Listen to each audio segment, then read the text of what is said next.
এটা হচ্ছে Frederick উইন্সলি trailer, এটা দিচ্ছেন। এর ফোকাস হচ্ছে কর্মী ওয়ার্কার, ফোকাস হচ্ছে ওয়ার্কার,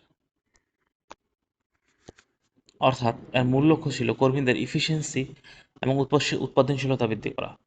কর্মীর ইফিসিয়েন্সি এবং উৎপাদনশীলতা বৃদ্ধি করা, যেমন একজন কৃষক 60 থেকে 90 দিনের মধ্যে দক্ষ শিল্প কারখানার কর্মীতে কীভাবে পরিণত করা যায় একজন কৃষক, সে হচ্ছে সাইন্টিফিক ম্যানেজমেন্ট নিয়ে কাজ করছে। প্রদত্ত হচ্ছে ফেডারিক উইনস্টন টেইলর, কর্ম হচ্ছে কর্মী উৎপাদনশীলতা এবং কর্মীর ব্যক্তিগত দক্ষতা এবং উৎপাদনশীলতা। দেন জেনারেল অ্যাডমিনিস্ট্রেটিভ থিওরি, হেনরি ফাওয়েল, যে ফোকাস হচ্ছে ম্যানেজার এবং সংগঠন, ফোকাস হচ্ছে ম্যানেজার এবং অর্গানাইজেশন।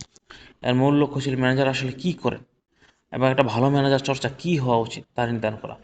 ওই যেটা হেনরি ফাওয়েল, যেটা 4টা কমন ম্যানেজারের রুল, ফাংশনাল ম্যানেজাররা কী করেন এর জন্য তিনি ফাংশনাল ভিত্তিক ধারণা দিয়েছিলেন।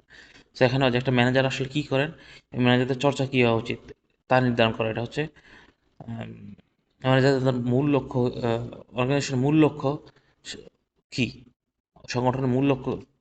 এর মূল লক্ষ্য ছিল ম্যানেজার আসলে কী করেন। ও সরি, ফ্যান্ডিফার জেনারেল অ্যাডমিনিস্ট্রেটিভ থিওরি ফোকাস করেছে যে ম্যানেজার আসলে কী করেন এবং একটা ভালো ম্যানেজার চর্চা কী হওয়া উচিত। আচ্ছা, যখন ছোট ছোট প্রতিষ্ঠানের বদলে বড় বড় বিশাল আকার প্রতিষ্ঠান গড়ে উঠতে শুরু করে তখন এই সংগঠনগুলো পরিচালনা করার জন্য তত্ত্বের প্রয়োজন হয়। আচ্ছা, উভয় তত্ত্বের মিল হচ্ছে উভয় সমসাময়িক এবং উভয় সংগঠনের অভ্যন্তরীণ বিষয়গুলি নিয়ে আলোচনা করেছেন। উভয় সংগঠনের অভ্যন্তরীণ বিষয়াবলী নিয়ে আলোচনা করেছেন এবং কেউ এক্সটার্নাল এনভায়রনমেন্টকে বিবেচনা নেননি।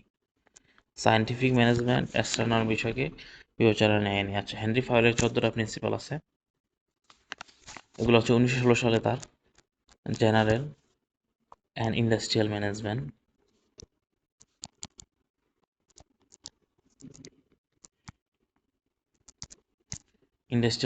বইয়ে 14টি নীতির উল্লেখ করেন যা যে কোনো ধরনের সংগঠনে প্রয়োগ করা সম্ভব। প্রথমে আসি ডিভিশন অফ ওয়ার্ক,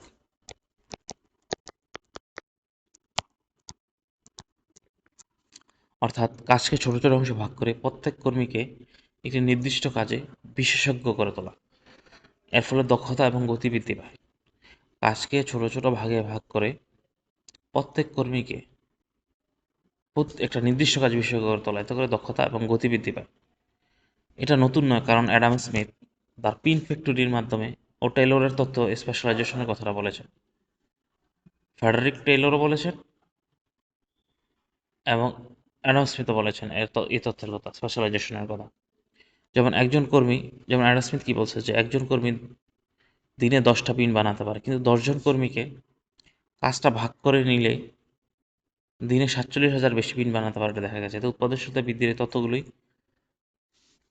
উৎপাদনশীলতা বৃদ্ধি এই তত্ত্বগুলোকে জনপ্রিয়তা করতো, যেহেতু এই কাজগুলো করার ফলে উৎপাদনশীলতা বৃদ্ধি পাইছে, তাই এই তত্ত্বগুলোকে জনপ্রিয়তা করে তুলছে উৎপাদনশীলতা বৃদ্ধি।